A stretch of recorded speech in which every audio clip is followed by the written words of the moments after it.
Хар ус нур орчмын улсын тусгай хамгаалтын захиргаа нь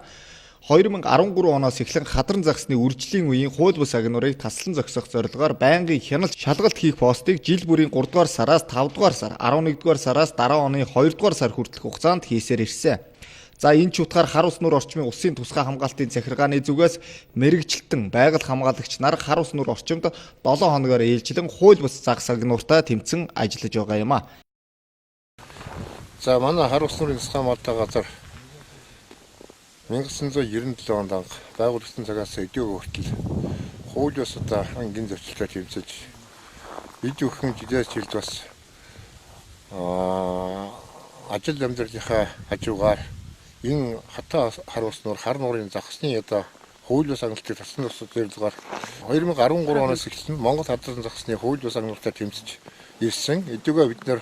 гэрээр анх хяналтанд гарч ирсэн бол одоо бид нар богончхонд байнгын одоо хяналтаар өвөл хавар ялангуяа үржлийн үед өвөл хууль бус загс агнуурын үед байнгын ингэж тогтмол ажиллаж байна.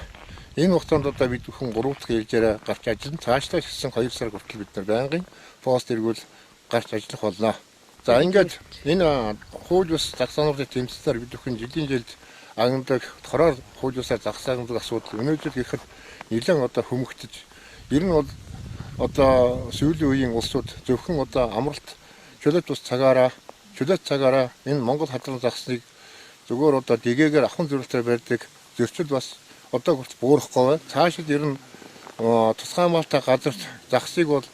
ерөөсөө дэгээгээрч барих хууль дүрмэд бид нар зөвшөөрөл байхгүй учраас бид нар байнгын хяналтаа чангалтгаж ажиллах болно. Сая манайх одоо хяналтанд гарч байгаа үүнтэй холбогдлолтой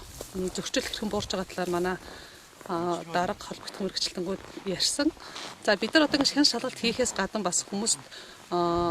хуулийн сурталчилгааны ажлыг одоо маш ихээр хийж байгаа. Ингэж сурталчилгааны ажлыг хийснээр хүмүүсийг ухамсарт нөлөөлж зөвхөн одоо зөрчил гарахаас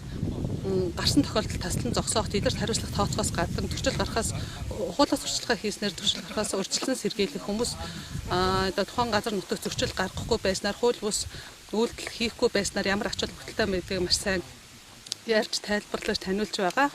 За тэгээд цаашдаа одоо ингээд бидний үйл ажиллагааг дэмжиж одоо зөвхөн байгаль орчны салбарын зөвхөн одоо хар ус нурын засгийн хамгаалалтын газрын хамгаалахаас гаднаас нутгийн иргэд та бүхэн бас бидэртэй хамтдаа одоо энэ сайхан байгаль ихтгэлийг хамгаалаач гэж уриалмаар байна. За мөн төжлөн Монгол хадран загсны хөөдөө хамгаалах ёстой зайлшгүй тоо толгойн жилээс жилдээ цөөрч байгаа гэсэн тоон үзүүлэлт гараад байгаа юм а. За цөөрөх болсон шалтгааны хувьд иргэд хадран загсыг үржлийн үед нь